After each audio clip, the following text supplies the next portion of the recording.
Bem-vindos à casa do Senhor nesta noite de culto. Nós estamos aqui reunidos para cultuar ao Senhor nosso Deus. E é uma alegria podermos fazer isto, uma vez que fomos remidos pelo sangue de Cristo na cruz do Calvário. E agora, como povo de Deus, santo, eleito, cujos pecados foram perdoados, nós devemos ter grande alegria no nosso coração, em cultuar a Deus, adorá-lo, servi-lo, amá-lo de todo o nosso coração. É por isso que o salmista já dizia: alegrei-me quando me disseram, vamos à casa do Senhor. Antes de procedermos à liturgia do nosso culto, eu quero dizer aos irmãos que faz parte do púlpito aqui conosco hoje, parte da diretoria da UPA dos adolescentes. Hoje é o Dia Nacional do Adolescente. É o dia que nós lembramos de agradecer a Deus pela vida dos nossos adolescentes na igreja. Agradecemos a Deus pela vida dos filhos que Deus tem nos dado, e a igreja se alegra muito com os nossos adolescentes. Normalmente, o adolescente é a faixa etária entre 12 a 17 anos. Como aqui na igreja nós temos também os juniores, que pega de 11 a 13, nós consideramos os adolescentes 14 a 17 anos. Então, sejam todos muito bem-vindos. Queria também reconhecer aqui a presença de um colega que está nos visitando, que é o reverendo Eduardo. Cadê o reverendo Eduardo, pastor? Lá em Rondônia, Jaru, Rondônia, está em pé ali atrás, a esposa Cíntia e os filhos Abner e Ícaro. Cadê a Cíntia? Sim. Muito obrigado pela presença do colega e da sua família. Nós tivemos em Jaru, Rondônia, foi em 1991, já tem muito tempo, né?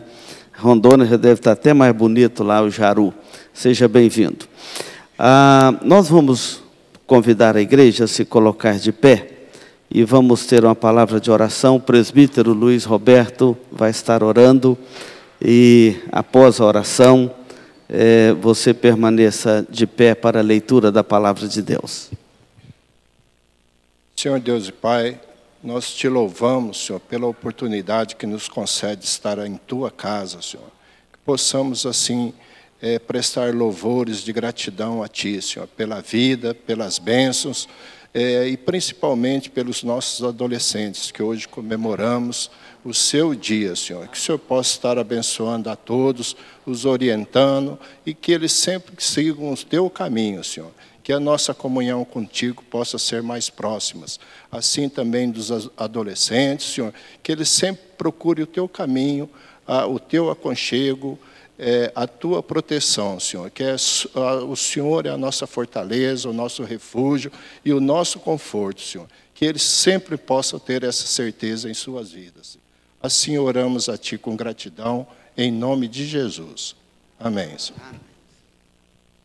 A Natália vai ler um texto com a igreja.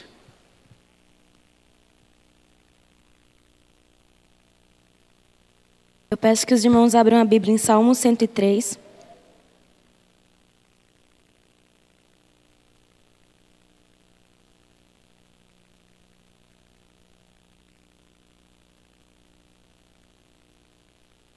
Eu lerei de 1 a 10 e peço que os irmãos me acompanhem.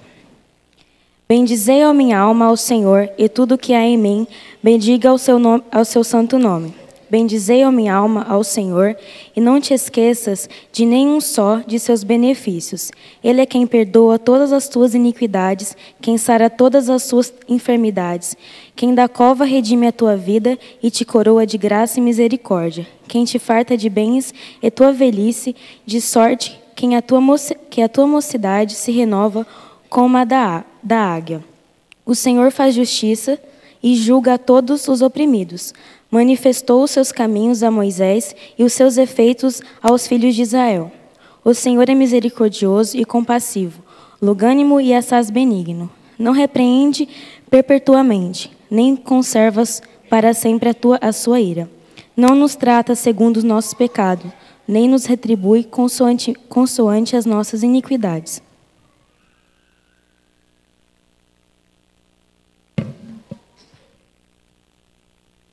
Nós vamos permanecer de pé e vamos cantar o hino de número 13 do nosso inário. Eu gostaria que você cantasse com muita alegria este louvor ao nosso Deus.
Irmãos, podem se assentar.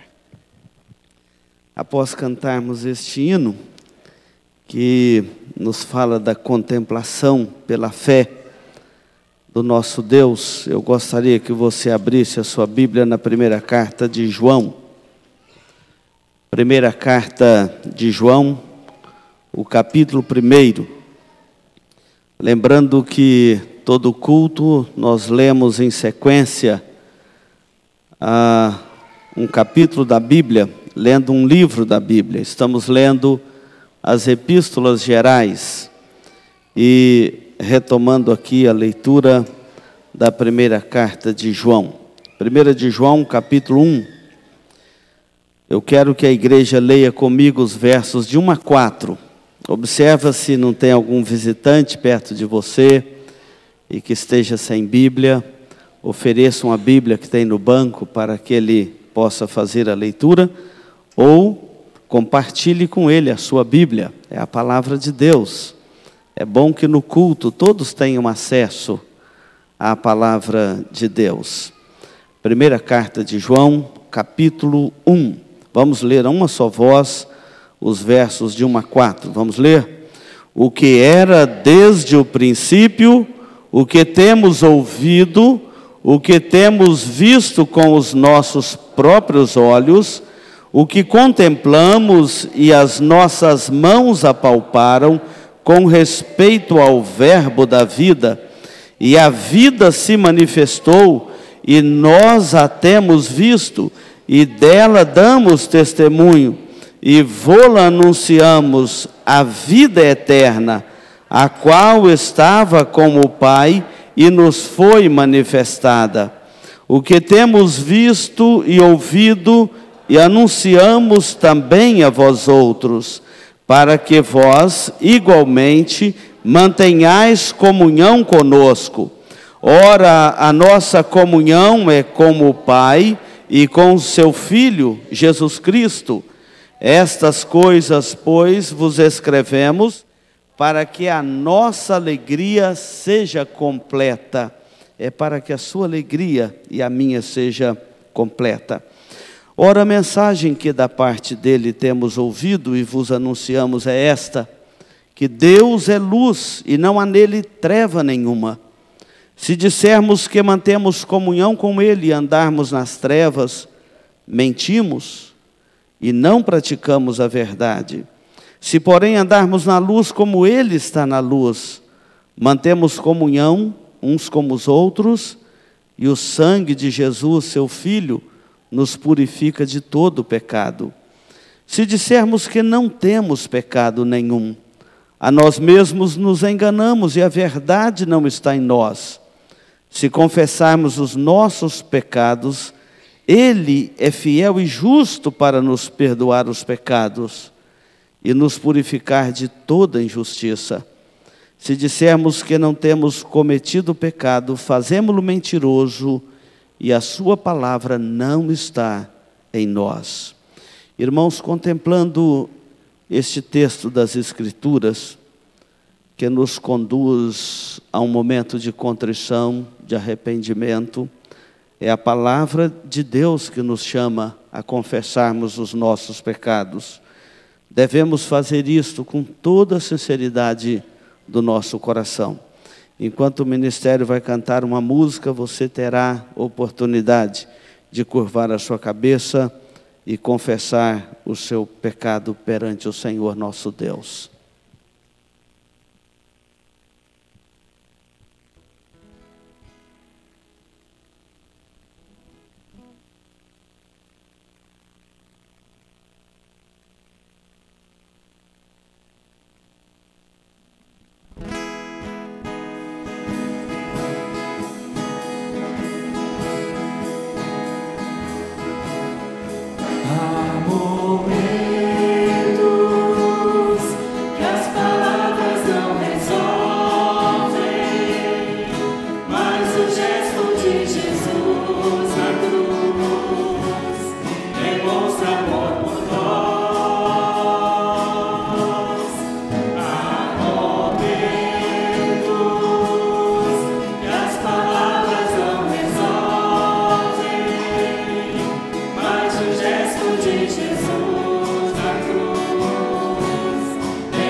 Uma esperança é que Cristo voltará. Foi no Calvário que Ele, sem falar, mostrou ao mundo inteiro o que é amar.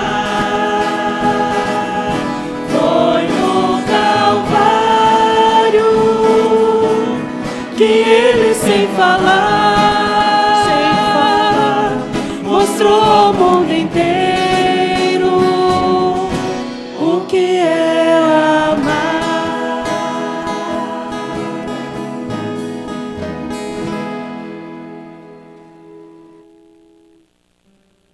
Pai, eu venho aqui te agradecer pela oportunidade de estarmos aqui entoando louvores a Teu santo nome.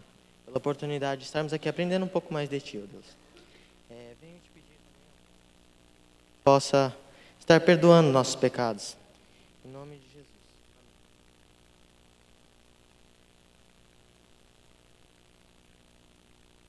Nós vamos nos colocar de pé, meus irmãos. A palavra de Deus diz: honra o Senhor com os teus bens e com as primícias de toda a tua renda.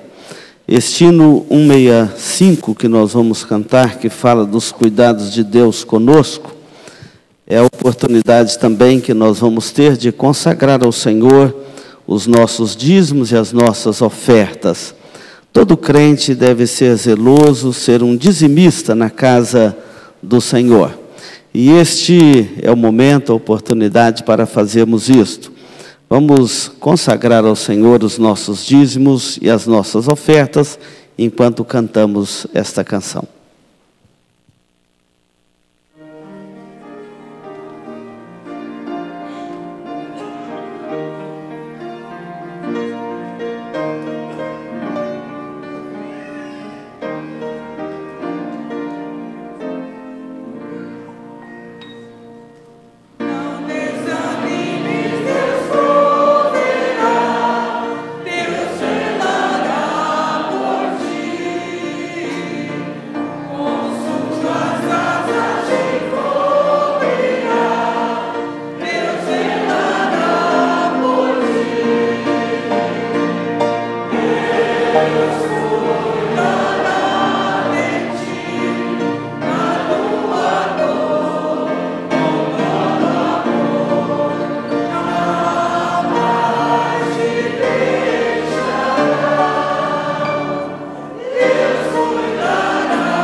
termos esta certeza. Nós vamos orar com o diácono Domingos, agradecendo ao Senhor os dízimos e as ofertas.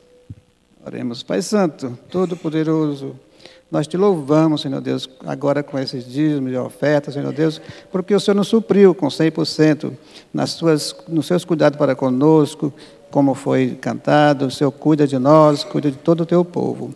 E também cuida para que da tua casa não falte mantimento, Senhor Deus.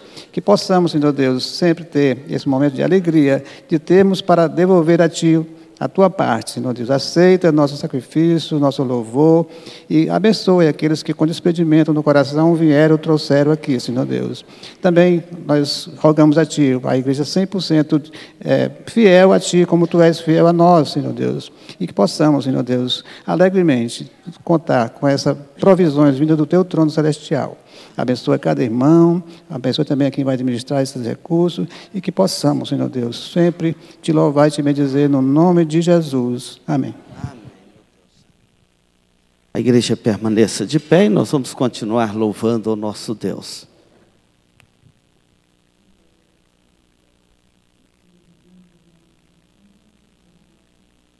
Ofertas que não são uma prestação dada a Deus, mas o reconhecimento. Louvamos a Deus do começo ao início do culto, que é a razão da nossa existência. Nesse cântico, todo ser que respira, toda a terra é conclamada a louvar ao Senhor.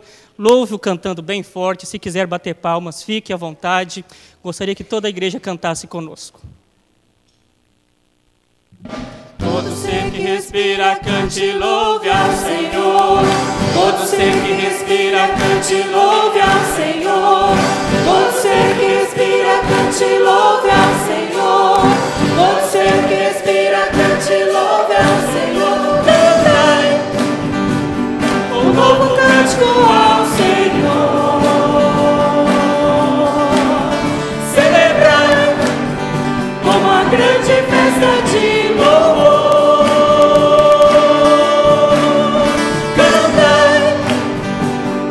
Novo cântico ao Senhor. Celebrai com uma grande festa de louvor. Deus tem feito maravilhas, tem restaurado sua família, tem derramado sobre a igreja o seu amor. O seu amor. Cantai, cantai, aquele que venceu. Cantai, cantai, aquele que venceu. Louvai, louvai a Jesus Cristo vencedor. Louvai, louvai a Jesus Cristo vencedor. Cantai, cantai, aquele que venceu. Cantai, cantai, aquele que venceu. Louvai a Jesus Cristo vencedor. Cantai, Cantai um novo cântico ao Senhor. celebrai, Celebrai com a grande festa de louvor. cantai, Cantai um novo cântico ao Senhor. celebrai, Celebrai com a grande festa de louvor. Deus tem feito maravilhas, tem restaurado sua família, tem derramado sobre a igreja o seu amor, o seu amor. Cantai, cantai, aquele que venceu. aquele que venceu. Louvai, louvai a Jesus Cristo vencedor. Louvai, louvai a Jesus Cristo vencedor. Cantai, cantai, aquele que venceu. Cantai, aquele que venceu. Louvai, louvai a Jesus Cristo vencedor. Todo ser que respira, cante e louve ao Senhor. Todo ser que respira, cante e louve ao Senhor. Todo ser que respira, cante e louve ao Senhor. Todo ser que respira, cante e louve ao Senhor.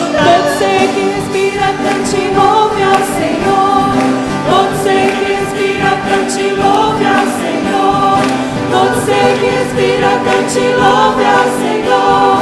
Todo ser que respira, cante, louve ao Senhor. Cantai.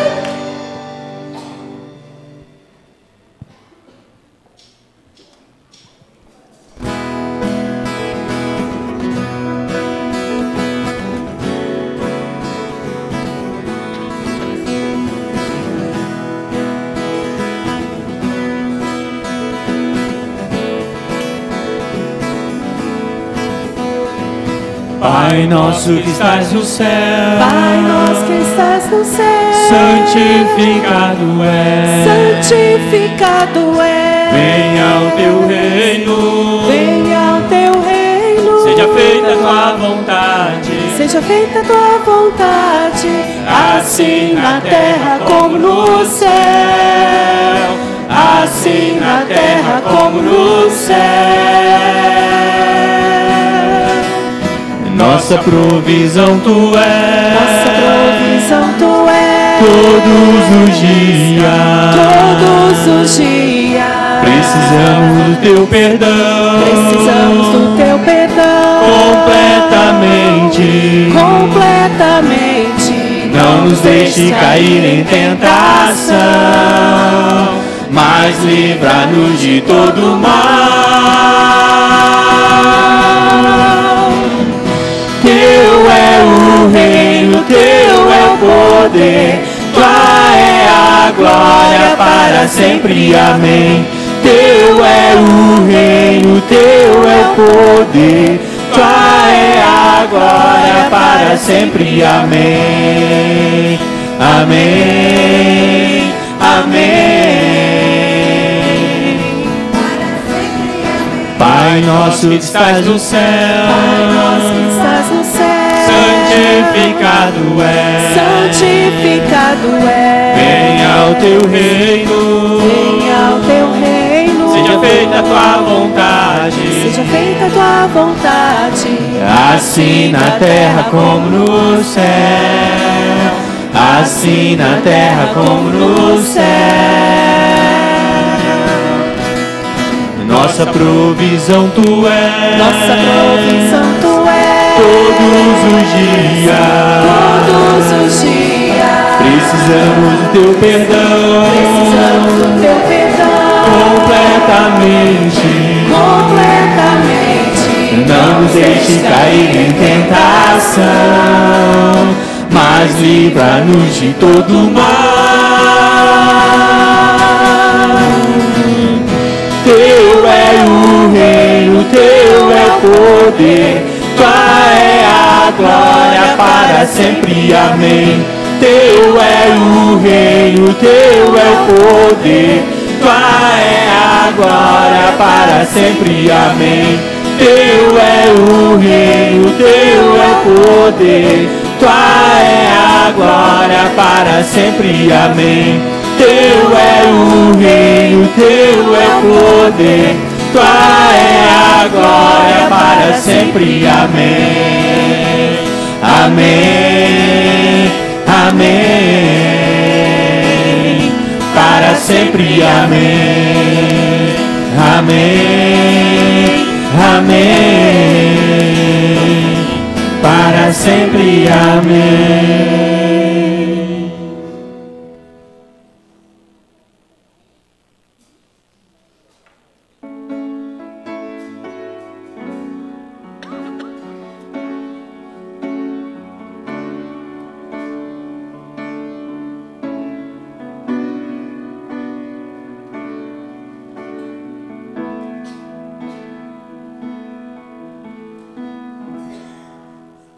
Senhor, estou aqui para te adorar, em tua presença desejo estar. Eu sei que nada sou, mas em me humilhar preciso de ti, vem me restaurar.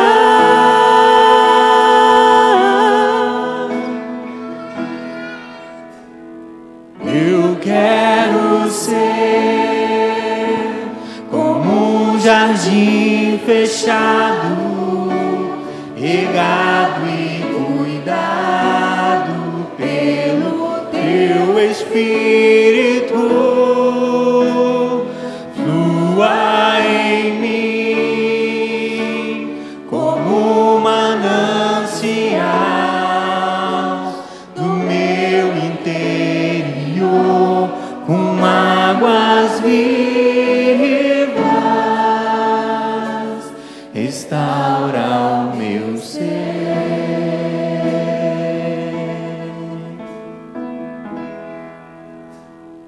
Para o teu louvor, Senhor, estou aqui para te adorar.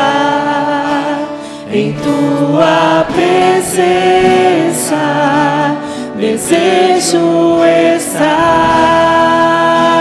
Eu sei que nada sou, mas em me humilhar preciso de ti. Vem me restaurar.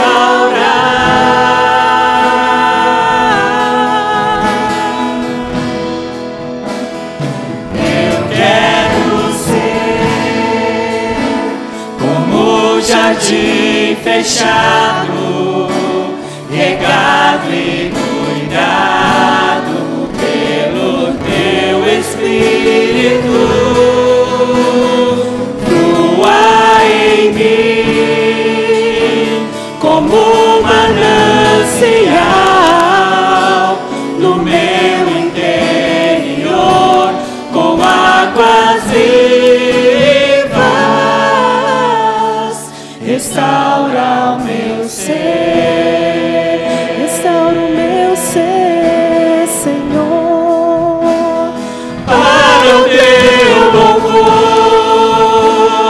Eu quero ser como um jardim fechado, regado e cuidado pelo teu Espírito. Flua em mim como um manancial no meu interior, com águas vivas, restaura o meu ser, restaura o meu ser, Senhor, para o teu louvor. Restaura o meu ser, restaura o meu ser, para o teu louvor.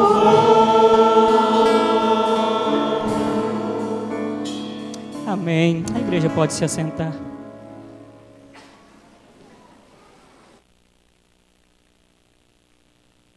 Meus irmãos, nós hoje estamos recebendo uma visita aqui especial do Felipe. Felipe foi um filho muito esperado pelo Júnior e pela Ana. E nós queremos agradecer a Deus pela vida do Felipe. E queria pedir ao Júnior e à Ana que trouxessem aqui à frente o Felipe. Eu soube que não é a primeira visita dele aqui à igreja. Ele já esteve aqui no domingo anterior, nós não estávamos. E este filho foi muito esperado por este casal. Nós que acompanhamos a vida aí do Júnior e da Ana nesse período, e o grupo familiar deles também, sabe o quanto que este filho já foi amado desde o ventre, né, Ana? E tão esperado. Então nós vamos orar agradecendo a Deus pela vida dele. Claro que no momento oportuno os pais vão apresentá-lo para o batismo infantil. Senhor, muito obrigado pela vida do Júnior e pela vida da Ana. Obrigado que o Senhor deu a eles a alegria, a graça de receber no seu lar o Felipe. E ele veio como parte de uma promessa do Senhor, que herança do Senhor são os filhos, e veio como herança do Senhor na vida deste casal.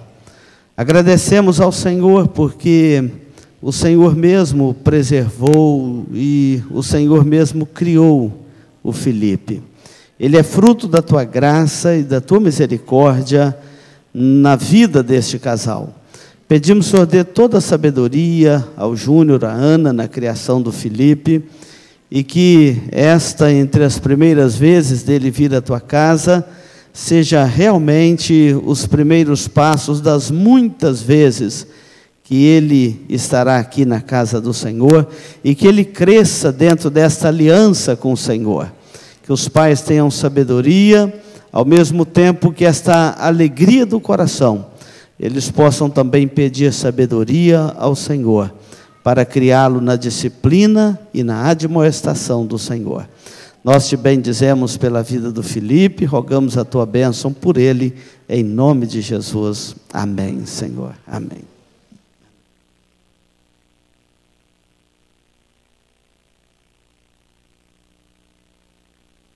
Agora, os acima do Felipe, até 9 anos, nós vamos convidar para que venham aqui para o momento do culto infantil.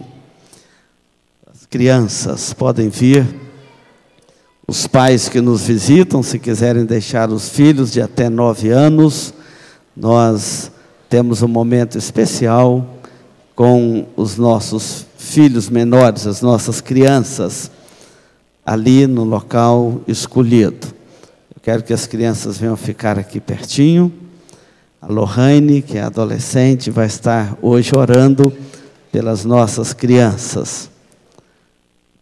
Vamos observar se todos vieram de até 9 anos. E é um momento especial que a palavra de Deus é também proclamada aos nossos filhos. Assim como os adultos vão ouvir a palavra de Deus, as crianças também vão ouvir a palavra de Deus ali. Vamos orar. Crianças, vamos fechar nossos olhos, vamos falar com o Senhor. Deus, nosso Pai, obrigado por mais um dia, Deus. Obrigado por cada um que está aqui. Estamos aqui mais uma vez na Tua presença para Te engrandecer, Deus. Eu quero Te pedir em especial na vida dessas crianças, Deus, que o Senhor trabalhe na vida delas cada vez mais. Que elas possam crescer no Seu caminho. Em nome de Jesus que eu Te oro. Amém. As crianças podem ir. Nós vamos passar a palavra ao reverendo Anderson, que vai proclamar a palavra de Deus nesta noite a nós.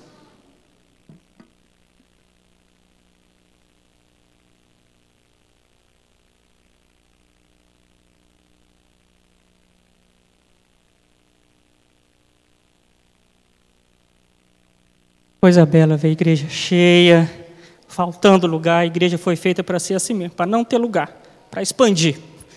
Alegria de pastor, alegria de ver todos aqui. Antes de eu passar necessariamente para o sermão, no próximo final de semana nós teremos o nosso acampamento dos adolescentes. Inscreva seu filho pelo valor de R$80. Toda a organização está trabalhando para que seja um acampamento que faça diferença na vida dos seus filhos. Traremos um seminarista que vem lá do seminário JMC em São Paulo. Ele estará trazendo uma palavra adequada aos adolescentes. Ao final do culto, a diretoria da UPA estará ali para fazer as inscrições. Pastor, está sobrando mês no fim de salário, ao invés de salário no fim do mês. Conversa com a gente, que nós conversamos. Enfim, não deixe, se você tem interesse, não deixe de inscrever o seu filho. R$80 é a terça parte de um tênis que você compra para o seu filho, e um tênis dura 2 anos. Um acampamento desse fará a diferença para toda a vida do seu filho. Então, inscreva, invista na vida do seu filho, ok? Então, ao final do culto, procure lá, nós teremos uma mesa com as inscrições, ao longo da semana também, mas não deixe de participar. Às vezes os filhos são preguiçosos, pai, incentive, leve, porque vai por mim, é sempre assim. Chega de cara emburrada e sai com a vida transformada, tá bom? A diretoria da UPA, minha gratidão por poder trabalhar com vocês. Estamos indo nós lá no 4º ano. E os adolescentes, mais do que ensinar a eles, eu tenho aprendido com eles também. Tem adolescente que veio de Rondônia, já está fazendo faculdade, outros vieram de São Paulo, estão na faculdade também. Tem os douradenses, né? Tem gente que agora está no Ministério de Música. Graças a Deus. E eu sempre bato na tecla firme e forte de não subestimar a inteligência dele. Adolescente é agente ativo na igreja e não agente passivo. Eles fazem parte da igreja. Gênesis, capítulo de número 4.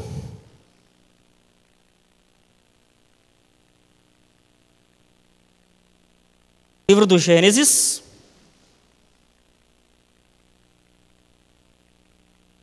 Capítulo de número 4. Enquanto você abre a sua Bíblia, aquele acordo de cavalheiros, eu peço por gentileza que você evite de sair, evite de conversar. É claro que se você estiver com criança no colo, estiver resfriado, eu vou entender se você sair. Mas assim como você tem o direito de sair, eu que tenho uma dificuldade enorme de concentração, tenho o direito de pausar a minha pregação e esperar você sair. Aquele compromisso de cavalheiro, principalmente com os adolescentes, é menos que um episódio de qualquer série que você assistir. Preste atenção. Não porque o miserável do Anderson está falando, pecador, mas porque as Sagradas Escrituras serão expostas e elas que fazem diferença em nossas vidas. Gênesis capítulo 4, antes de você ler o texto bíblico. Semana passada estreou nos Estados Unidos a 7ª temporada do Game of Thrones. Já deixo bem claro que eu não assisto a série, mas dado o impacto que ela tem, eu tive que pesquisar. O episódio da 7ª temporada foi o segundo maior visto de toda a história. 10 milhões de espectadores no episódio. Se você considerar a audiência global de internet e reprise, chegou a 23 milhões de espectadores. Que série é essa que tem atraído a atenção de tanta gente? De maneira bem simplista, Guerra dos Tronos, ou Game of Thrones, o Jogo dos Tronos, conta a história de 7 famílias disputando o poder. E dentre essas 7 famílias, 2 se sobressaem e diversas alianças são feitas ao longo do tempo a fim de tomar o trono. Todas as temporadas se desenrolam de forma bem simplificada nisso daí. Depois de um longo verão, o inverno infinito se aproxima e na guerra pelo poder, para se prevenir do inverno, tudo é feito. A Bíblia também fala de uma guerra dos tronos. A Bíblia também fala da disputa de 2 reinos. E o nosso problema em ler a Bíblia, principalmente o livro de Gênesis, é que nós olhamos como um simples registro de história. Nós olhamos para Gênesis como se fosse, por exemplo, a lenda da cigarra e da formiga. Simples exemplos a serem tirados. Mas não é assim que as Sagradas Escrituras nos são apresentadas. Pense na Bíblia como um todo, do Gênesis ao Apocalipse. Pense na Bíblia como as 10 temporadas de uma série que começa com uma apresentação de personagens e termina com seu ápice, com a vitória de um reino. O capítulo que nós leremos hoje é como se fosse o 3º episódio da 1ª temporada. Mas ela não foi feita simplesmente para servir de exemplo. Eu não estou lendo a cigarra e a formiga para você. Eu estou lendo a história da redenção para você.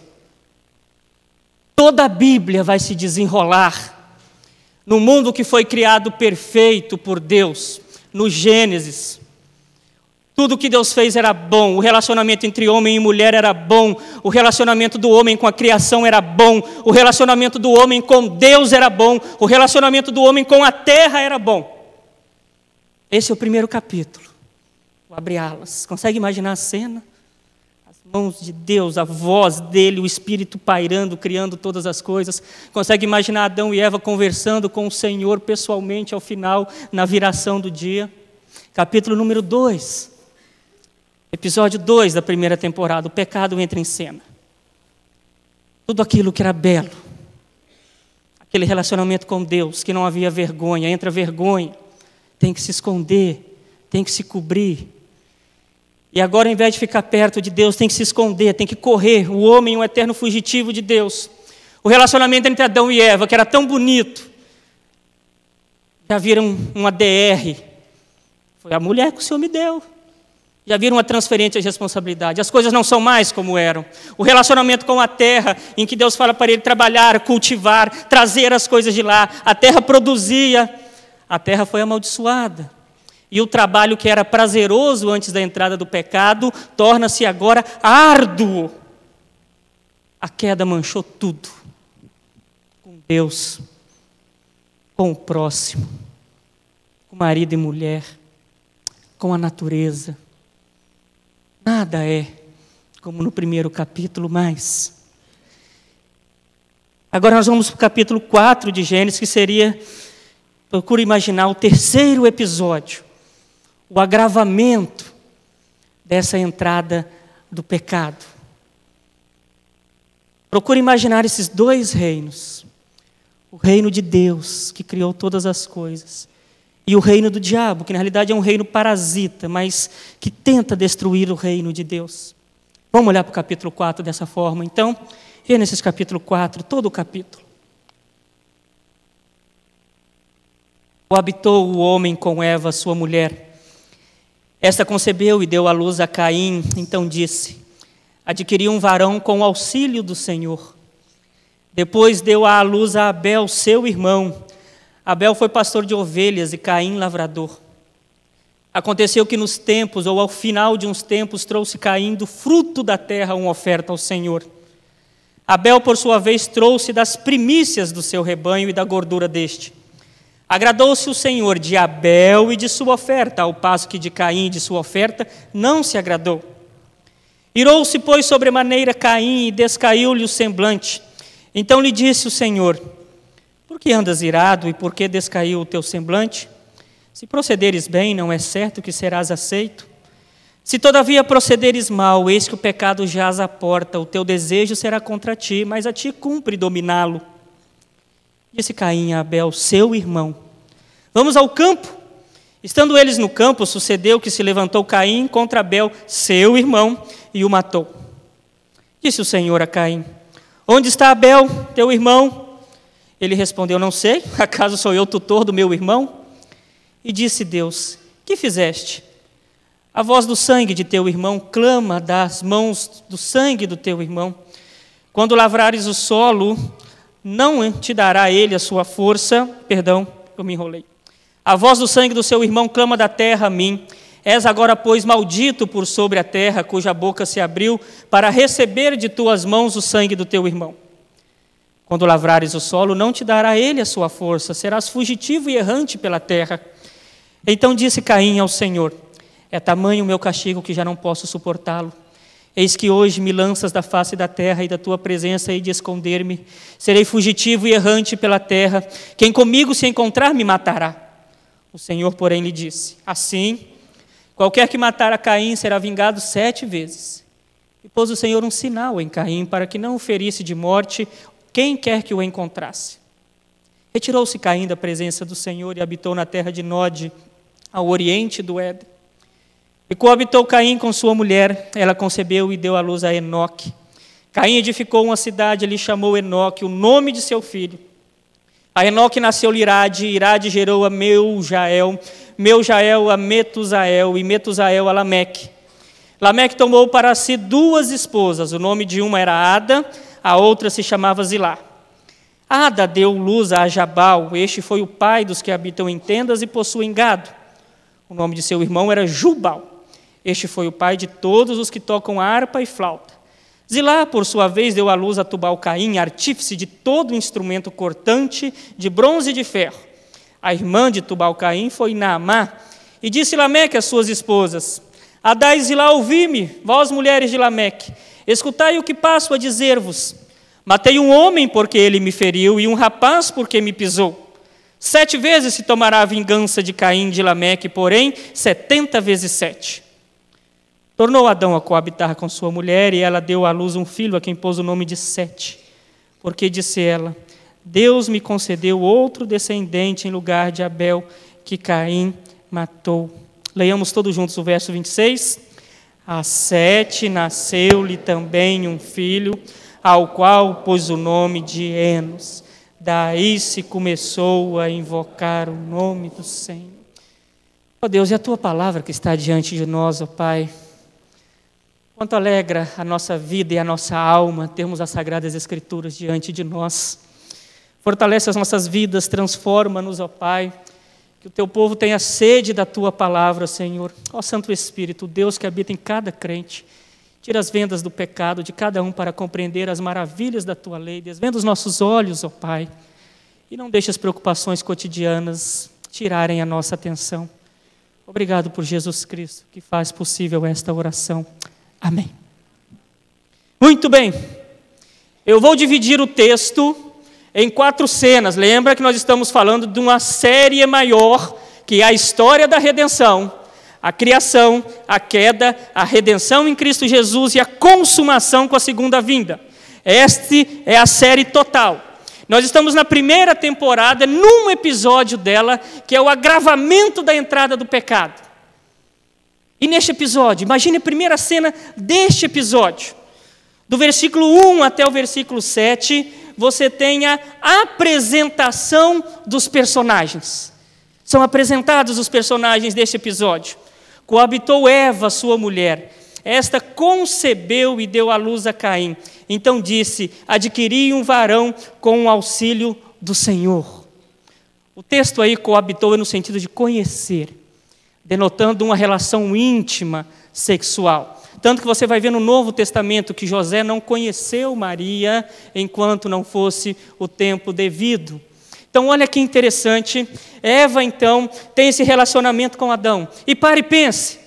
A Eva foi dada a promessa de que o descendente dela esmagaria a cabeça da serpente. Eva tinha vivido toda a história do capítulo 3. Tinha visto que era bom, o pecado entrou, a terra foi amaldiçoada. Ela estava lembrando que as dores do parto, lembra Caim nascendo, essas dores que eu estou sentindo são por causa do pecado multiplicadas. Mas Deus tinha prometido a Eva que haveria um descendente que esmagaria a cabeça da serpente. Pensa na expectativa de Eva quando Caim nasce. Adquirir um varão com o auxílio do Senhor. É esse que vai matar a serpente. É esse que vai acabar com o sofrimento. É esse que vai mudar a nossa história.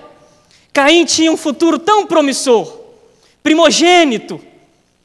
Ele herdaria tudo que o pai lhe deu, que o pai tivesse conquistado. Teria o direito de primogenitura. E ele começa bem. Ele é semelhante a Adão. Ele é um agricultor. Ele trabalha com a terra. Mas Caim, cujo nome significa possuir, adquirir. Parece que o nome dele já indicava o futuro dele. E Eva vai tendo essa fé reavivada.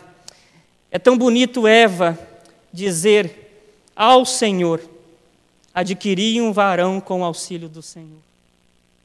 Eva é a prova, a oração de Eva, é a prova de que Deus manifesta graça no meio da desgraça do pecado. Não existe desastre que não possa ser corrigido. Não existe voz que não possa clamar ao Senhor diante daquilo ou diante de uma situação de adversidade. Mas as coisas vão adiante. Esse é o primeiro personagem, os 2 primeiros. Os 3, Adão, Eva e Caim. Mas entra um segundo personagem no versículo 2. Abel. Deu à luz a Abel. O nome Abel significa sopro, vapor, suspiro. Parece uma profecia da sua existência que vai ser tão efêmera. Tão pouco Abel vai trabalhar. Esse é o versículo 2, apresentando esse personagem. Aí nós vamos às ações desses 2 personagens, de Abel e de Caim. O locutor agora, pense num locutor, aquela voz grave que fala nas séries. Então veio Abel, então veio Caim. Aconteceu que no fim de uns tempos trouxe Caim do fruto da sua oferta ao Senhor. Então agora nós temos as ofertas de ambos. As ações desses personagens. Não se esqueça da expectativa de Eva em cima desses 2, principalmente em cima de Caim. Esse meu menino é bom. Adão e Eva provavelmente, eu afirmo que Adão e Eva ensinaram a Caim e a Abel a adorarem ao Senhor. Eles não tiraram essas ofertas do nada, eles se aproximam com aquilo que seus pais tinham ensinado. E olha o contraste das duas ofertas aqui denotadas ou aqui descritas. Primeiro temos de Caim, que trouxe do fruto da terra uma oferta ao Senhor. Abel, por sua vez, trouxe das primícias do seu rebanho e da gordura deste. Perceba que o narrador agora, até o final do capítulo, a ênfase dele é traçar um paralelo. Até o versículo 16, ele traça um paralelo entre Caim e Abel. E a partir do versículo 17 até o final, ele está focado na linhagem do mal. Ele está focado na linhagem de Caim. O que Caim gerou? Aí agora, então, nesse paralelo entre as duas, você tem os ofertantes e as suas ofertas. Caim, o que adquire, o que gosta de possuir segundo o seu nome, oferece do fruto da terra uma oferta ao Senhor. E Abel oferece das primícias. O narrador faz questão de omitir. Lembre que tem um terceiro indivíduo registrando isso daqui. E quem registrou faz questão de omitir ou comparar Abel com Caim, de forma que podemos afirmar que Caim não trouxe das primícias. O problema de Caim não eram os frutos da terra.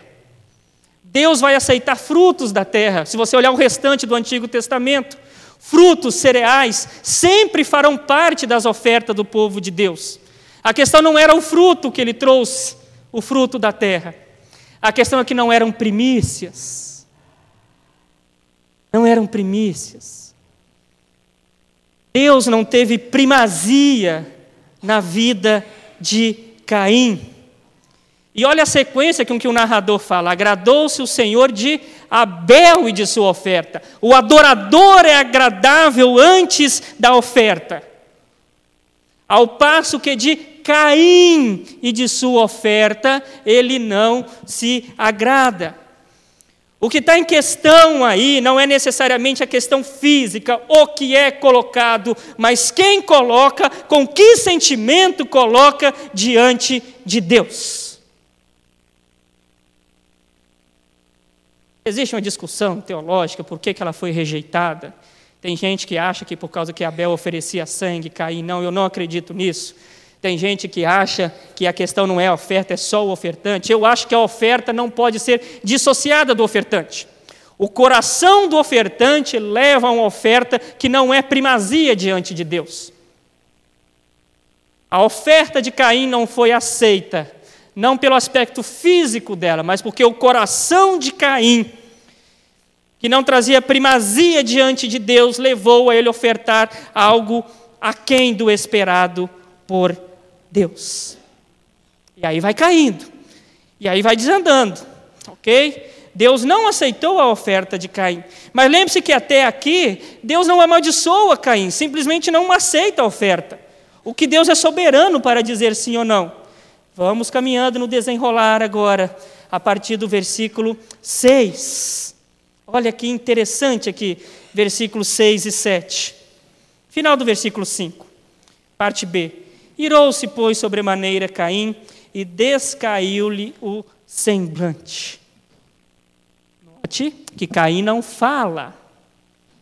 Caim tem uma expressão facial que entrega o seu desagrado diante de Deus. E aí Deus vai, e conhecendo o interior de Caim, faz a pergunta a ele: andas irado? Por que descaiu o seu semblante? Deus dá oportunidade de arrependimento a Caim. Se procederes bem, não é certo que serás aceito. A rejeição da oferta não era a condenação de Caim. Caim não estava fadado ou pré-determinado a ser um assassino. Não estava. Havia possibilidade de redenção para Caim. Se todavia procederes mal, eis que o pecado jaz à porta. Olha que interessante isso daqui. Literalmente, o texto aqui, o pecado jaz à porta, a figura é de um animal assentado à espreita. você proceder mal. O pecado, nada melhor a figura do que da serpente. Está lá, enrolada, própria para dar o bote. Se você proceder mal. Mas há possibilidade de redenção para você. E o pecado jaz à porta. E com isso nós terminamos a primeira cena. A oferta sendo rejeitada e o diálogo do Senhor com Caim. Lições que nós aprendemos dessa primeira cena. Primeiro, o paralelo de Abel. Como é que Abel é um ser interessante? Como é que Abel nos chama a atenção? Como ele vai ser assassinado posteriormente. Não fala, não reage, morre mudo, morrerá mudo. Lembra de alguém que morreu mudo pelos nossos pecados e sendo inocente? Ele foi oprimido e humilhado, mas não abriu a boca. Como cordeiro foi levado ao matadouro e como ovelha muda perante os seus tosqueadores, não abriu a boca. Segunda lição que nós temos aqui diante de nós, a importância do culto como Deus quer. Quem diz se aceita o nosso culto ou não é Deus. O culto não é um produto de consumo feito para agradar espectadores. O culto não é uma apresentação teatral, seja de pastor, seja do ministério de música, seja de quem for, para agradar aqueles que se assentam no banco. A imagem não é essa. A imagem é de Deus querendo ou tendo que ser cultuado da forma como Ele quer por Caim e por Abel. E isso fica para nós também. A pergunta não é o que nos agrada, a pergunta não é se nós gostamos de carne ou se gostamos de fruto para oferecer ao Senhor. A pergunta é o que o Senhor quer ser adorado ou a forma como o Senhor quer ser adorado. A pergunta é a respeito do nosso coração diante do culto. Caim e Abel nos mostram esse exemplo. Caim e Abel nessa primeira cena nos mostram, ou mais precisamente Caim, a onisciência divina. Deus sabia do coração de Caim, apenas de ver o semblante dele. E isso tem dois aspectos, os dois lados da moeda. Aspecto ruim ou perigoso. Não adianta esconder o seu pecado. Não existe maquiagem capaz de disfarçar o nosso pecado. Não adianta você colocar o seu histórico da internet na navegação privativa. Não adianta você deletar o histórico dos sites que você visita. Não adianta você cumprimentar as pessoas que você odeia. Deus sabe. Deus sabe. Mas tem um outro aspecto positivo dos crentes. Ele conhece tudo o que você passa. Você não precisa abrir o seu coração totalmente para o pastor. Eu sei que existem questões pessoais. Mas você pode ter a certeza absoluta de que o Deus que sonda o nosso interior, conhece o nosso coração, sabe o que você está passando. O autor da carta aos Hebreus diz que ele em tudo tornou-se semelhante a nós, Jesus Cristo. Sabe a dor do luto que você passa, sabe a ansiedade que você passa diante de um vestibular, sabe das tentações que você tem na universidade, na escola. A onisciência divina, longe de espantar os cristãos, é algo de conforto ao nosso coração, porque Ele sabe de todas as coisas.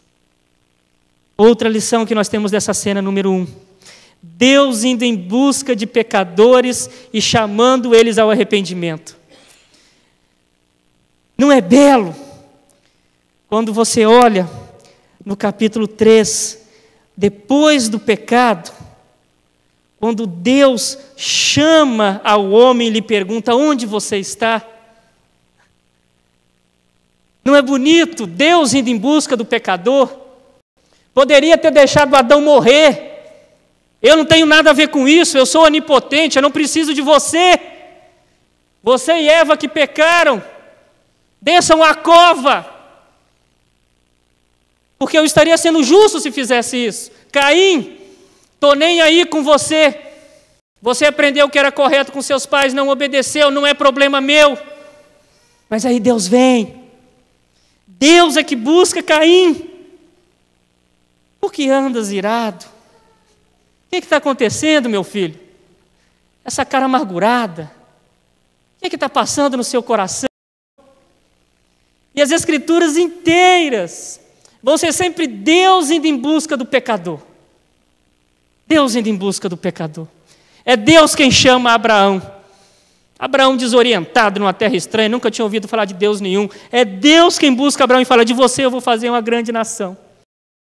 É Deus quem vai atrás de Davi quando ele comete adultério por meio do profeta Natã. É Deus quem manda Natã para restaurar a vida de Davi. É sempre assim. Sempre Deus indo em busca de pecadores, porque o nosso coração nunca vai querer se aproximar de Deus se Ele não se aproximar de nós primeiro. Outra lição com essa cena de número 1. Cuidado com o diabo que fica te espreitando. Essa imagem aqui. Eis que o pecado jaz à porta. Não brinca com Deus. Brinca não. A serpente continua atuando. Pedro vai dizer, o diabo, vosso adversário, anda em derredor como leão que ruge, procurando alguém para devorar. Resisti-lhe firmes na fé. Caim não resistiu. Caim baixou a guarda para o ódio do seu coração, para a inveja. Próxima lição dessa cena número 1. Pecados não tratados trarão consequências muito piores posteriormente. Caim pecou com a sua oferta, pecou. Mas havia oportunidade de conserto. Não consertou. Não procedeu bem. Virou assassino. Pecado é assim. Se não matar quando é criança, isso fica horrível. Torna-se um adulto insuperável. Torna difícil de lidar. A hora de pecado, de curar o pecado é no começo. Não fique brincando. Não fique achando que vou aproveitar a vida na universidade, quando eu terminar eu volto para Deus. Não vai ter tempo, talvez. Talvez você termine como Caim, antes de terminar a faculdade. Última lição dessa cena número 1. Como nós somos tentados a repetir o erro dos nossos pais. Adão e Eva desejaram aquilo que lhes era proibido. Caim também teve inveja de Abel, não dominou o seu desejo e caiu em pecado. Esta é a primeira cena. Você acha que as coisas já estão ruins? Podem piorar. Segunda cena, do versículo 8 até o versículo 16. Caim não ouve o Senhor e leva o seu irmão ao campo, versículo 8. Isso aqui é muito interessante. Isso aqui é um crime premeditado. Quando você lê a lei do Senhor posteriormente, lá em Deuteronômio, você vai ver que assassinar alguém no campo era um agravante do assassinato. Porque no campo não haveria possibilidade de socorro. Na cidade, você grita, você é ouvido. Outro pode socorrer. No campo, não. Foi uma emboscada. Um crime premeditado. E isso aqui é muito interessante, a gravidade do crime. No capítulo 4, até o versículo 11, a expressão teu irmão acontece 11 vezes. Disse Caim a Abel, seu irmão. Depois sucedeu que levantou Caim contra Abel, seu irmão. Disse o Senhor, onde está Abel, seu irmão? Não sei por acaso, sou eu tutor do teu irmão, a voz do sangue do teu irmão. Olha como o narrador está dando ênfase ao tamanho do pecado de Caim. Não é qualquer um. É teu irmão que você está procurando assassinar. Versículo 9. Ele mata Abel. Novamente o Senhor pergunta, onde está Abel, teu irmão? Agora Caim se agrava na sua resposta. Adão transferia a responsabilidade, foi culpa da mulher. Caim mente. E agora Caim mostra a sua filiação. Ele não é o descendente que esmagaria a cabeça da serpente, porque ele mente.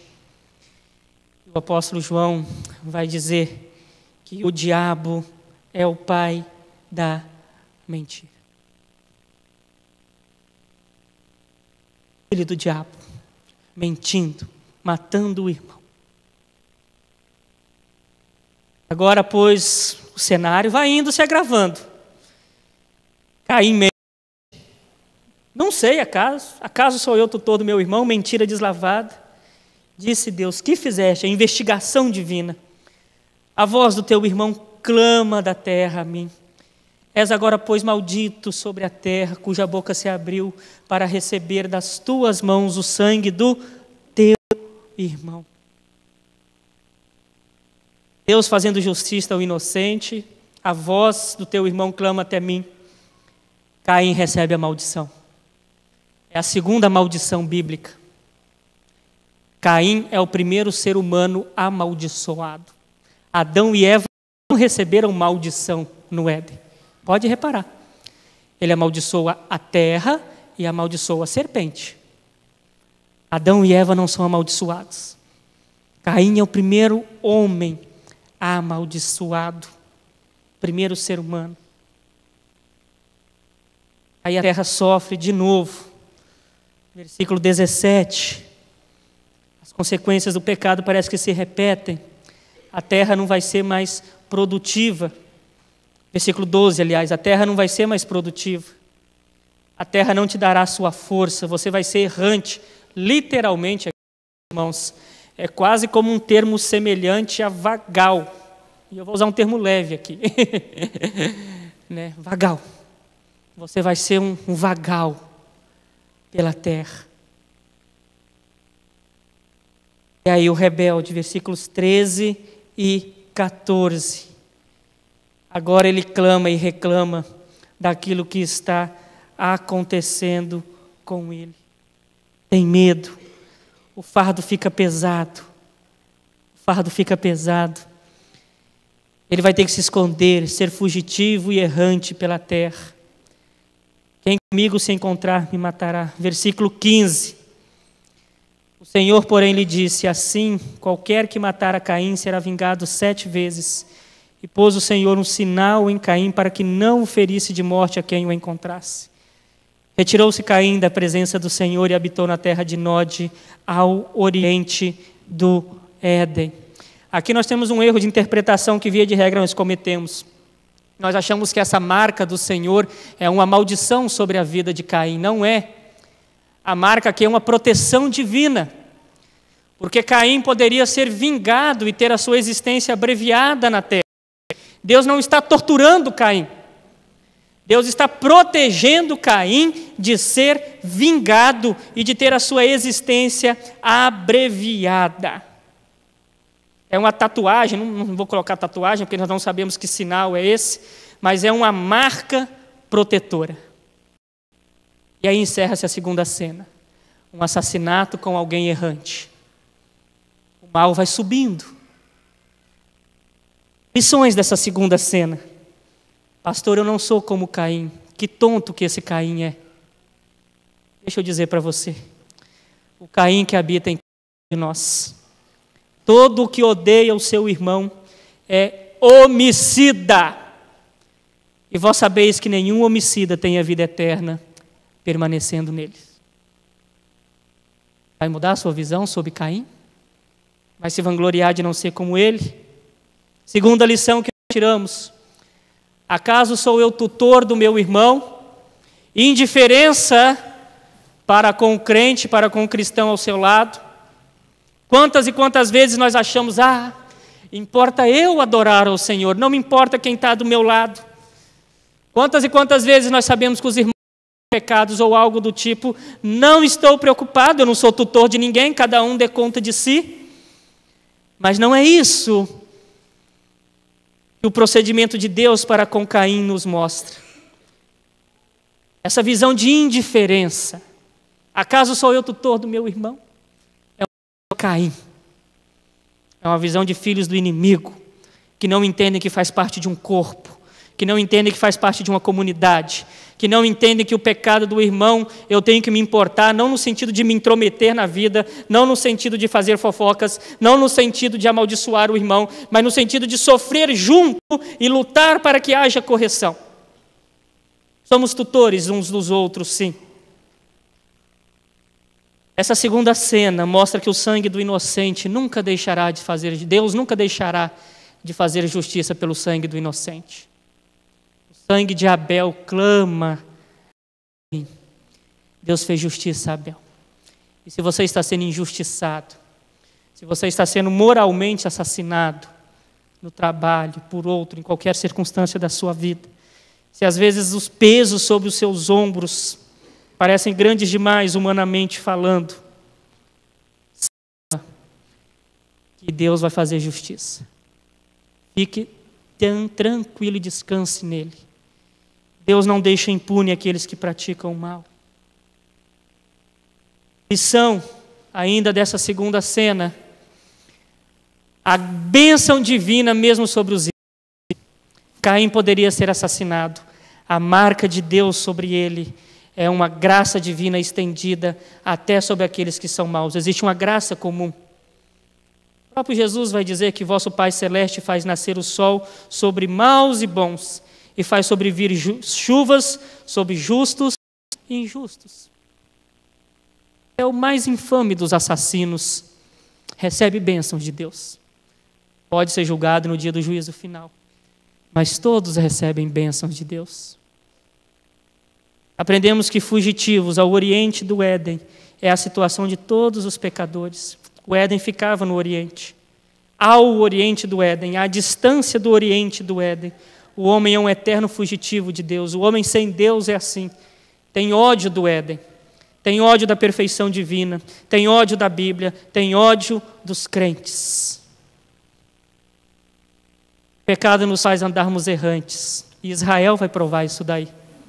40 anos de peregrinação no deserto, que poderia ser feito num percurso muito menor, por causa do pecado e por causa da incredulidade. A bênção de Deus vai sobre maus e sobre bons. Todos recebem a bênção divina. É a última lição dessa segunda cena. Terceira cena. Primeira cena, ou seja, a segunda cena, uma oferta rejeitada. Primeira cena. Segunda cena, um assassinato e um homem errante. E agora as coisas podem ficar pior. Do versículo 17 até o versículo 24. Caim tem uma esposa. Ele dá à luz a Enoque. Caim edifica uma cidade. Põe o nome do seu filho nesta cidade. Aí a descendência de Caim vai tendo essas peculiaridades. Mas eu quero chamar a sua atenção para um dos descendentes de Caim. Olha para o versículo 23 e dê uma olhada a Lameque. Dá uma olhada em Lameque. Um dos descendentes de Caim. Caim era assassino. Olha para Lameque. E disse Lameque às suas esposas, que eram duas, Ada e Zilá, ouvi-me. Isso aqui é um poema de Lameque. A partir de 2 pontos aí. Ada e Zilá, ouvi-me, vós mulheres de Lameque, ele se vangloriando. Escutai o que posso dizer-vos. Matei um homem porque me feriu e um rapaz porque me pisou. 70 vezes se tomará a vingança de Caim. De Lameque, porém, 70 vezes 7. Lameque se casa com 2 esposas. O agravamento do pecado. Princípio do Éden, casamento monogâmico, heterossexual. O Éden agora vai se agravando. A poligamia ou a bigamia entra em ação. E se você achava que Caim tinha sido cruel, dê uma olhada para Lameque na sua vingança exagerada. Ele matou um porque feriu e outro porque pisou. Vingança exagerada. A lei divina era na proporção. Ele não tinha direito de matar quem o tivesse ferido e nem de matar aquele que tivesse pisado nele. E se vangloriava nisso. Vangloriava nisso. Autonomia. Eu faço o que eu quero. Controle da vida é meu. Parece que tudo está pior agora. Novamente eu peço para você o cenário todo. Como é que as coisas vão se agravando a partir do capítulo 3. A crise conjugal, o filho pecador, o filho assassinado, o filho assassino, a descendência do filho, bígama, duplamente assassina. Parece uma Gotham City isso daqui. Não tem mais limite para a maldade humana. Parece que a serpente venceu. As coisas só vão piorar. as coisas só vão piorar. Duas questões que eu quero chamar a sua atenção para essa cena do 3. Primeiramente, como é que a crise no casamento vai acontecendo? Bigamia e opressão masculina sobre as mulheres. A cena aqui é terrível. Elas presenciaram o assassinato e ele se vangloriando diante delas. Talvez eu possa falar, mas dizer que Lameque estava com os pedaços daqueles que ele assassinou diante das mulheres e falando: eu sou homem, me escute. Fiquem quietas, calem a boca e me escutem. É como se ele estivesse as ameaçando. Você viu o que acontece com quem afronta Lameque? Relacionamento de homem e mulher, ao invés de ser complementar, ao invés de ser auxiliar, torna-se opressor, violento. Existe Lei Maria da Penha. Existe Delegacia da Mulher. Pelas consequências que o pecado trouxe à humanidade, cujos homens não têm freio. A cena também nos mostra como aquilo que Deus criou bom pode ser usado para o mal. O que nós temos aqui é um poema, do versículo 23 e o versículo 24. É o segundo poema das Escrituras. Olha o contraste. Lá na criação, quando Deus faz a mulher, o trecho que Adão fala: esta afinal é osso dos meus ossos e carne da minha carne, chamar-se a varoa, porque do varão foi tomada. É um poema. Adão romântico, agradecendo a Deus pela vida de Eva. Primeiro poema, muito antes de Vinícius de Moraes. Agora, Lameque faz um poema de violência, a deturpação daquilo que Deus criou como bom, a poesia, e tudo é deturpado. A descendência de Caim usa tudo para o mal, para o assassinato, tudo isso daí. Eu não vou me ater nas habilidades da descendência de Caim, mas como aquilo que Deus criou como bom, as artes, a música, os artífices, podem ser usados para o mal. A deturpação do jardim de Deus. Cena de número 4. Quando a cena parece insustentável. Quando as coisas parecem que não tem mais conserto. Deus levanta esperança.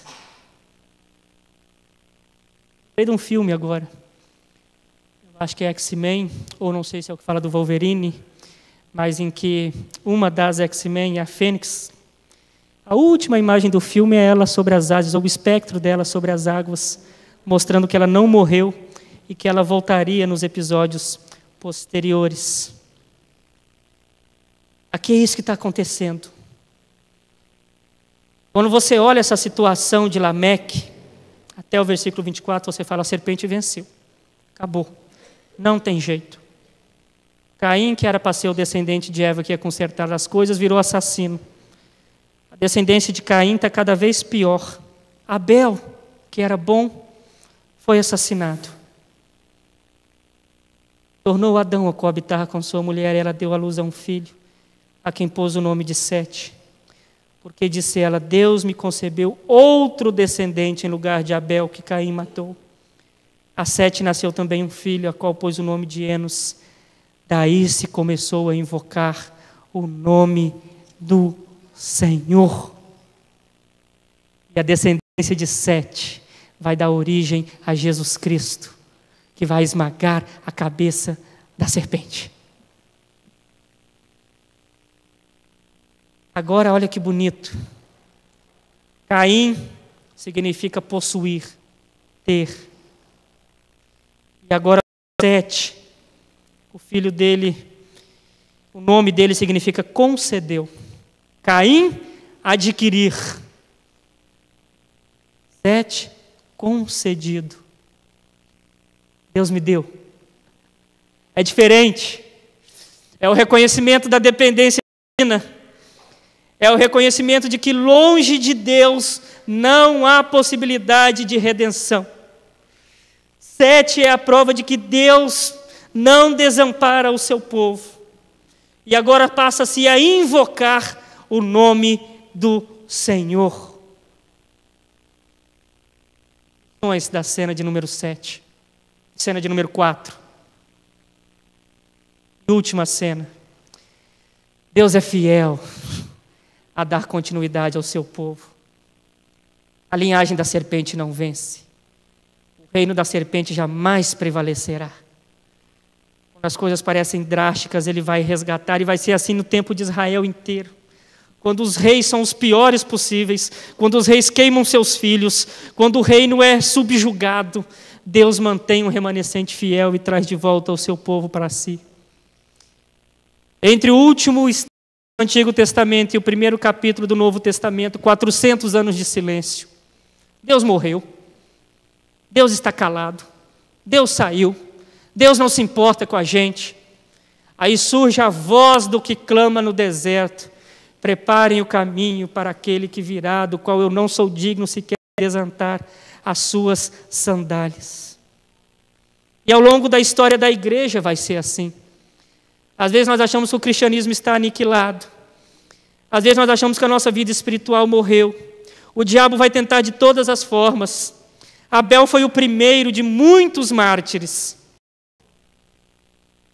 A serpente tentou com Abel, não conseguiu. Depois no Egito, tenta matar todos os meninos israelitas. Não conseguiu. Nós teremos um Moisés que é resgatado, porque das águas o tirei. Jezabel tentou matar todos os profetas de Deus. Elias e deu continuidade ao seu ministério. Estevão foi apedrejado. Herodes Agripa assassinou Tiago. A tradição da igreja diz que Paulo também foi assassinado. E o sangue dos mártires é que rega a semente do Evangelho. Abra sua Bíblia lá em capítulo 12 do livro de Apocalipse, para nós encerrarmos.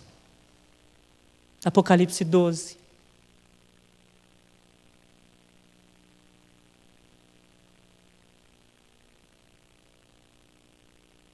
Versículos 7 até o versículo 12. Apocalipse, capítulo 7, capítulo 12, do versículo 7 até o versículo 12. Quando você acha que o reino da serpente venceu, olha o final da história. Leiamos todos juntos do versículo 7 até o 12. Houve peleja no céu. Miguel e os seus anjos pelejaram contra o dragão. Também pelejaram o dragão e seus anjos. Todavia não prevaleceram, nem mais se achou no céu o lugar deles. E foi expulso o grande dragão, a antiga serpente, que se chama Diabo e Satanás, o sedutor de todo mundo. Sim, foi atirado da terra, e com ele os seus anjos.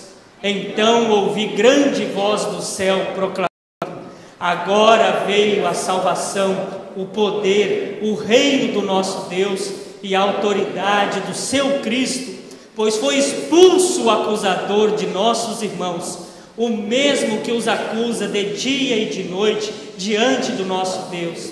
Eles, pois, o venceram por causa do sangue do Cordeiro e por causa da palavra do testemunho que deram, e mesmo em face da morte não amaram a própria vida. Por isto festejai, ó céus, e vós que nele habitais. Ai da terra e do mar, pois o diabo desceu até vós, cheio de cólera, sabendo que pouco tempo lhe resta. Na guerra dos tronos existe um vencedor, Jesus Cristo, que esmagou a cabeça da serpente para todo sempre. Amém. Que Deus nos abençoe.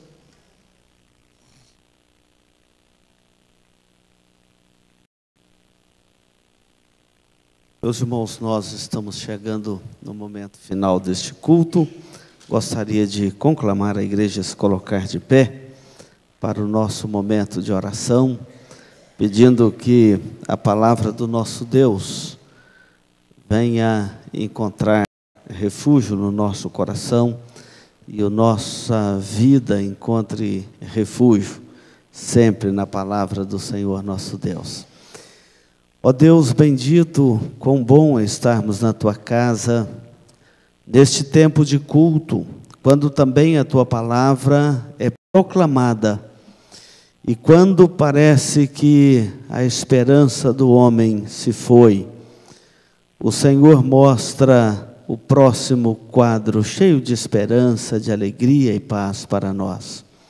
Bendito seja o Teu nome, ó Deus, que tem mantido sempre um remanescente fiel sobre a terra e tem renovado a Tua aliança no coração do Teu povo a cada dia, a cada instante. Nós queremos bendizer ao Senhor por este momento que acabamos de ouvir a Tua santa e doce palavra. E mesmo onde a maldade humana cresce, a dureza do coração humano cresce, a incredulidade cresce, dali brota o Evangelho. E o Evangelho, ele brota no meio de todas estas coisas, porque maior é aquele que está em nós do que aquele que está no mundo. Bendito seja o Teu nome. Ó Pai, neste momento, quando nos preparamos para encerrar este momento de culto na Tua casa, e que vamos retornar aos nossos lares, às nossas atividades, ao nosso trabalho, ao cotidiano da vida, onde também é palco de adoração e de testemunho do Teu nome, nós pedimos que, no decorrer desta semana, cada irmão e irmã, as crianças que retornarão à escola, nossos filhos, possa cada um de nós, ó Deus, retornar ao seu posto, ao seu trabalho, à sua luta, e lembrarmos que somos um testemunho do Teu nome ali, um missionário, um descendente desta boa semente do Evangelho, para promover a graça, proclamar o Teu Evangelho, testemunhar do Teu amor, evangelizar, levar esperança neste mundo tão cheio de desilusões. Que o Senhor ajude, abençoe a cada um de nós. E ao retornarmos também para os nossos lares, possamos ter famílias bem ajustadas, fortalecidas no Evangelho, nossos filhos cresçam com o coração cheio de graça e de verdade, sejam filhos obedientes aos pais e obedientes também ao Senhor. Os maridos sejam bons maridos, as esposas boas esposas, e assim o Teu nome sendo honrado através da vida do Teu povo, o remanescente fiel sobre a terra. Ó Deus, tudo isso nós pedimos, bendizemos, louvamos e adoramos o Teu nome, porque o Senhor é bom, a Tua misericórdia dura para sempre, e nós temos experimentado dia a dia da Tua graça, porque toda a terra está cheia da Tua glória. Bendito seja o Teu nome. Nós oramos no nome de Jesus. Amém. Recebam a bênção, irmãos. E agora, irmãos amados, ide em paz. O Senhor vos abençoe e vos guarde. O Senhor faça resplandecer o seu rosto sobre vós e tenha misericórdia de vós. O Senhor sobre vós levante o seu rosto e vos dê a paz. Que a graça do nosso bendito Deus e Pai, o amor de Jesus Cristo, o nosso Salvador, aquele que venceu por nós o inimigo, o consolo, a comunhão do Espírito Santo repousem sobre vós, irmãos, e sobre todo o povo de Deus, agora e para todo sempre. Amém.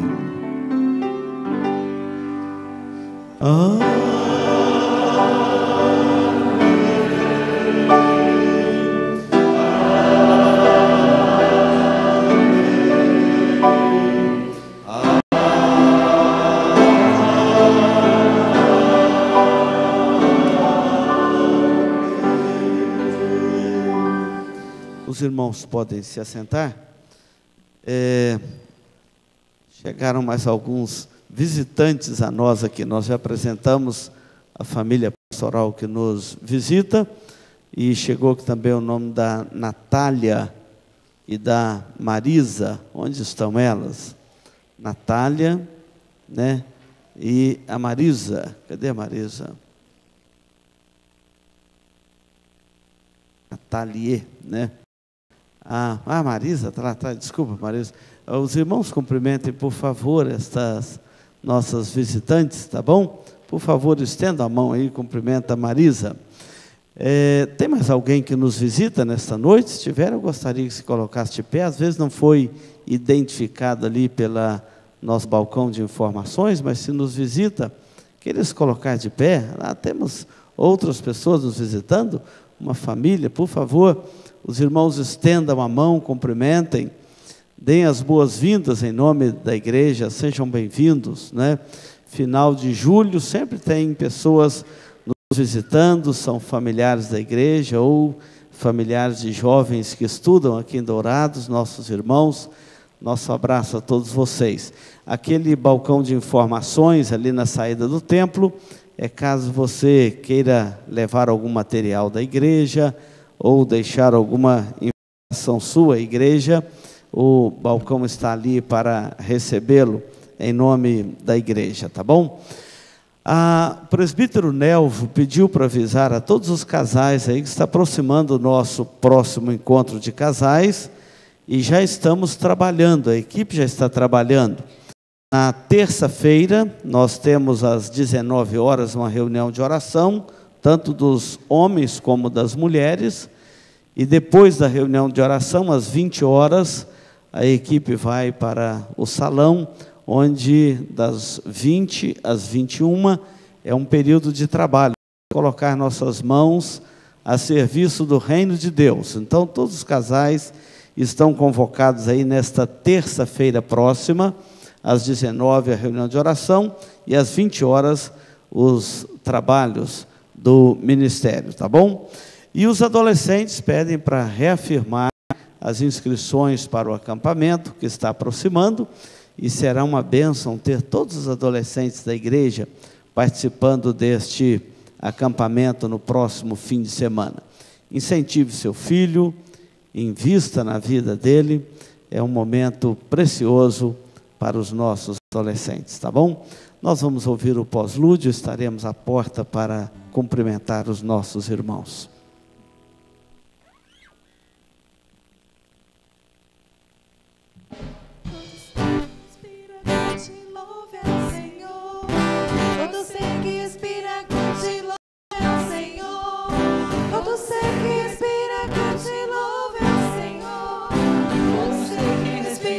Te louve ao Senhor, cantai um novo cântico ao Senhor, celebrai uma grande festa de louvor, cantai um novo cântico ao Senhor, celebrai uma grande festa de louvor. Deus tem feito maravilhas, tem restaurado sua família, tem derramado sobre a igreja o seu amor, o seu amor. Cantai, cantai, aquele que venceu.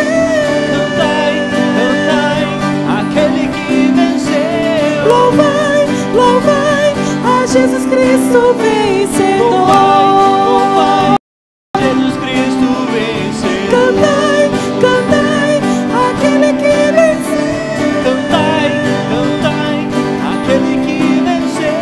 Louvai, louvai a Jesus Cristo vencedor. Cantai um novo cântico ao Senhor.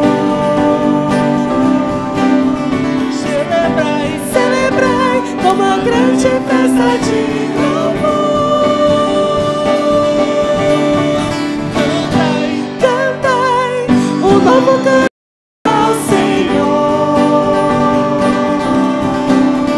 Celebrai, celebrai uma grande festa de louvor.